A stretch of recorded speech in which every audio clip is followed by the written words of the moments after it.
जय हिंद। मैं हूं करण दानवीर और आप देख रहे हैं मेरा यूट्यूब चैनल दानवीर सिंह।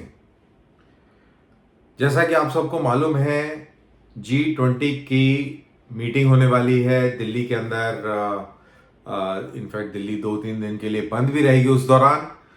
और इसी बीच हमको ये खबर मिल रही है कि शी जिनपिंग भारत नहीं आ रहे हैं।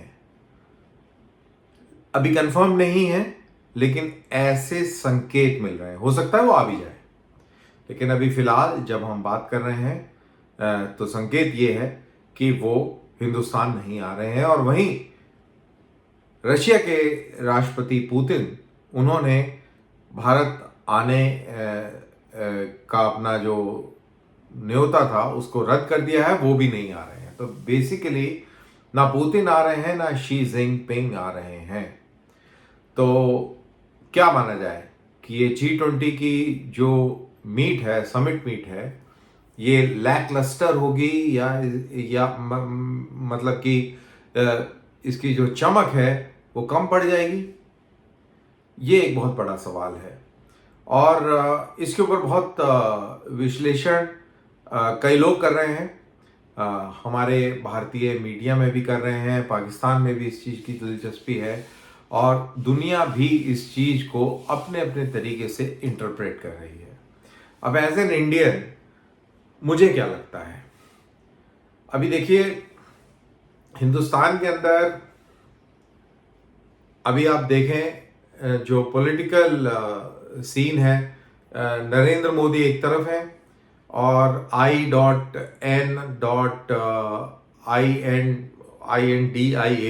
बीच बीच में डॉट लगा लीजिए आप।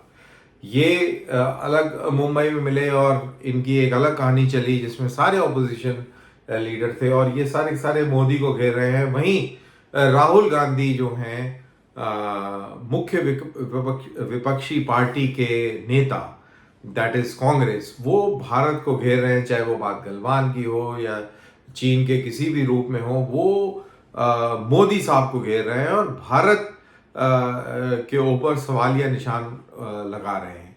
उन्होंने एक बार भी चीन के खिलाफ एक भी डायलॉग या एक भी स्टेटमेंट नहीं दिया है। ये अंडरलाइंड है। एज अ फौजी मेरे को लगता है कि यार बाकी सब ठीक है, आपकी राजनीति अपनी जगह है, बट एक बार प्लीज, एक बार तो चीन के खिलाफ कुछ बोल दो मेरे भाई।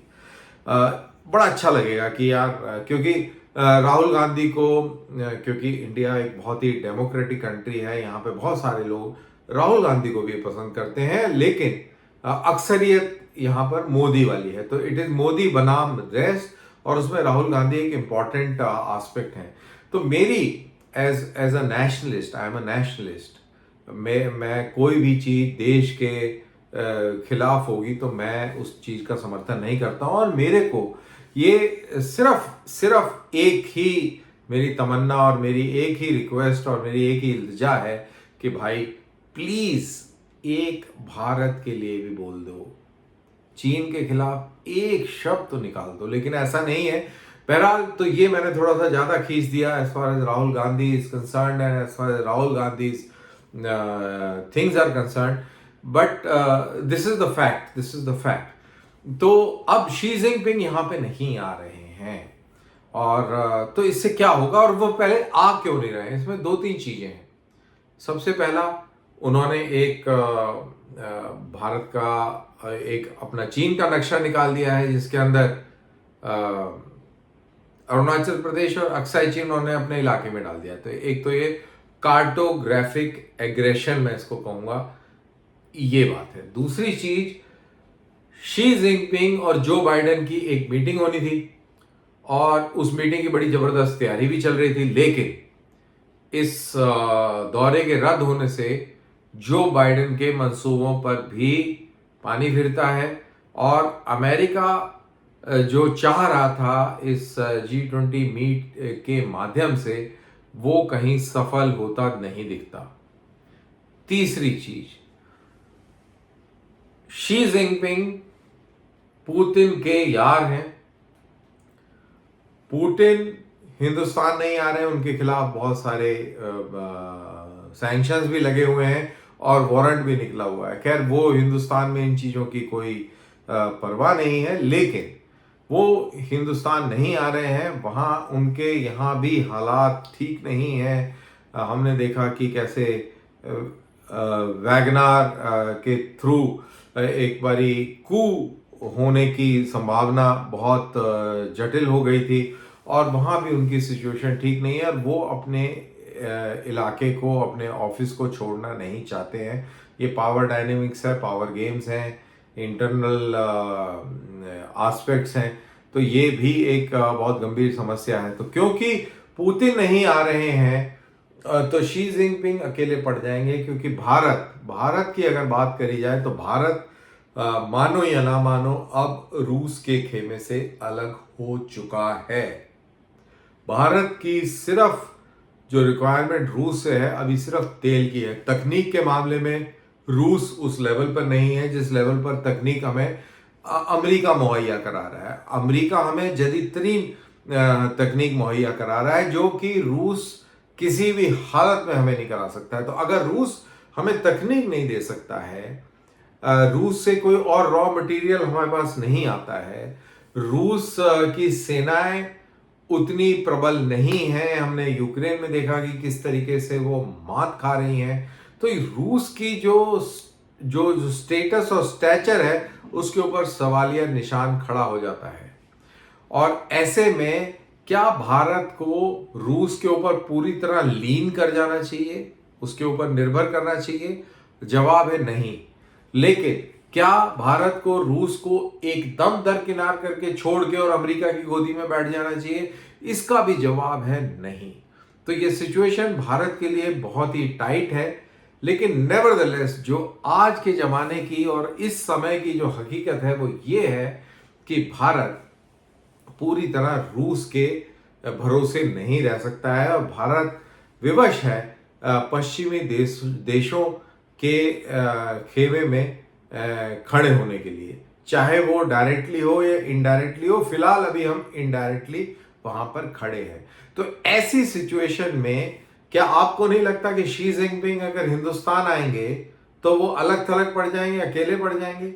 और क्या उनको ये खुशगवार साबित होगा कि पूरी दुनिया रूस की आलोचना करे और शी जिनपिंग के यार के साथ कोई ना खड़ा हो? तो ये भी एक बहुत बड़ा इशू है। मेरे को लगता है, मेरा ऐसा मानना है कि ये ज्यादा फैक्टर प्ले कर रहा है। एट द सेम टाइम अगर हम अपना ध्यान साउथ अफ्रीका में ब्रिक्स की ओर ले जाएं तो वहां पे क्या हुआ? वहां पे शी जिनपिंग ने एक बहुत अहम बिजनेस मीट, मेरे ख्याल से एक नहीं दो, उन्होंने स्किप कर दी, जहां पे वो जो ब्रिक्स का जो पूरा कॉन्सेप्ट है वो तो बिजनेस रिलेटेड है ना, पैसे बनाने का है, तो वो आपने मिस कर दी। और भारत से आप तवक्को करते थे कि वो उसके सारे मंसूबों में हम साथ दें, वो हमने नहीं दिया। और हमारे साथ ब्रिक्स के बाकी लोग आके खड़े हुए, that is Brazil, Saudi Arabia, UAE, जो कि जिनको हमने शामिल करवाया, और उसके अलावा अर्जेंटीना, ये सारे जो मुल्क थे वो भारत के पक्ष में थे, भारत के साइड थे। तो एक यहाँ भी एक पॉलिटिक्स हो गई और उसके चलते हमने सऊदी अरेबिया को भी बुला लिया, हमने यूएई को भी बुला लिया, और उधर रशिया के जोर पर ईरान को अंदर इंक्लूड करना पड़ा, जो कि ईरान हमारा भी बहुत अच्छा दोस्त है और आज से नहीं कई दशकों से, कई सदियों से हमारा अच्छा दोस्त रहा है। तो एक ये भी एक फैक्टर है। तो इन सारी चीज़ों को लेते हुए शी जिनपिंग हिंदुस्तान से वहाँ भी खुश नहीं थे कि यार तुम, और अभी छोटी छोटी चीज़ों पर उनको तकलीफ हो रही है। वासुदेव कुटुंबकम जो हम लोगों के ऊपर जो पंच लाइन, G20 के लोगों के ऊपर जो पंच लाइन देना चाह रहे हैं कि whole world is one family, इसके ऊपर उन्होंने आपत्ति कर दी है। बताइए कि इसके ऊपर भी कोई आपत्ति कर सकता है, लेकिन उन्होंने आपत्ति किस चीज पे करी है कि वासुदेव कुटुंबकम एक संस्कृत लैंग्वेज है जो कि यूनाइटेड नेशंस द्वारा रिकॉग्नाइज नहीं है। बहरहाल, तो ये तो बहुत सारी चीजें जो होती हैं, तो किसी भी बाल की खाल आप किसी भी तरीके से निकाल लीजिए, वो तो हम सबको मालूम है कि वो कोई बहुत बड़ा तीरंदाजी का काम नहीं है। लेकिन the fact of the matter is कि कहीं ना कहीं आप देख रहे हैं कि चीन अलग थलग पड़ता नजर आ रहा है। उसने जो एक नक्शा जारी किया है भारत के साथ, तो ये बदमाशी करता ही रहा था, लेकिन साउथ चाइना सी के अंदर उसने 6 डैश लाइन को जिस तरीके से चिन्हित किया है उस नए मैप में, उससे फिलीपींस, वियतनाम, मलेशिया, इंडोनेशिया ये सब आहत है और इन सब ने इनकी आलोचना कर दी है। तो अगर आप ब्रॉडली देखें तो चीन अलग थलग पड़ता नजर आ रहा है, चीन से बिजनेस भाग रहा है, चीन के अंदर इकोनॉमी बहुत बुरी तरह स्लो डाउन हो चुकी है और अनएम्प्लॉयमेंट रेट 25% है। तो ऐसी सिचुएशन में क्या शी जिनपिंग हिंदुस्तान आके क्या चमत्कार करेंगे, कौन सा फूल खिलाएंगे, ये सोचने वाली बात है। आंसर इस पूरी कहानी का ये है कि शी जिनपिंग की चमक जो है कम होती जा रही है, दुनिया उनकी घेराबंदी कर रही है, भारत अहम किरदार अदा कर रहा है। और चीन की बात करें तो माहौल ठीक नहीं है और चीन का जो दोस्त है, जो हिमालय से ऊंचा और समुंदर से गहरा और पता नहीं किस चीज़ से बहुत लंबा, उसका भी हाल बेहाल है, वो भी परेशान है। और अगर पाकिस्तान के लिहाज से मैं बात करूं तो उनकी दुखती रग पर अगर दबाव डाला जाए तो ये कहना गलत नहीं होगा और बल्कि बहुत ही सटीक होगा कि सऊदी अरेबिया के क्राउन प्रिंस मोहम्मद बिन सलमान इस G20 मीट में शरीक हो रहे हैं और इस मीट के ख़त्म होने के बाद में एक इंडिया का एक दिन का दौरा भी कर रहे हैं। तो ये बहुत अहम है और शायद पाकिस्तान नहीं जा रहे हैं फिलहाल, अभी तक ऐसा कोई संकेत नहीं है, लेकिन सऊदी अरेबिया का कोई डेलीगेशन वहाँ जरूर जा रहा है, ऐसा मेरे को सुनने में मिला है। लेकिन मोहम्मद बिन सलमान की तरफ से इस चीज़ की कोई भी तस्दीक नहीं की गई है कि वो भी वहाँ जा रहे हैं। तो बहरहाल तो ये G20 का समिट बहुत ही दिलचस्प रहेगा, जिसके अंदर रशिया आ नहीं रहा है और चीन आना नहीं चाह रहा है और पाकिस्तान जो साइड लाइन पर तिलमिला रहा है, परेशान है, क्योंकि वो हमेशा हिंदुस्तान की होड़ करता रहा। ये वही कहानी एक बार मैंने पहले भी बोली थी कि मेड की घोड़ी का होड़ कर रही है कि जब मैं चलती हूँ तो तकबक तकबक आवाज़ क्यों नहीं आती, मेरे पंजे में भी नाल गाड़ दो। तो ये नाल गाड़ने वाला जो कहानी जो पाकिस्तान की चल रही है, ये भी बड़ी इंटरेस्टिंग है, दिलचस्प है और नाल धीरे धीरे गढ़ते जा रहा है। 350 के करीब पेट्रोल हो गया है, डॉलर आसमान छुए हुए है और बहुत ही बुरा हाल है। तो बहरहाल ये पूरी कहानी है और अपनी कहानी को यहीं पर विराम देता हूँ। फिर मुलाकात करेंगे एक नए वीडियो के साथ, तब तक मुझे दीजिए इजाज़त। जय हिंद।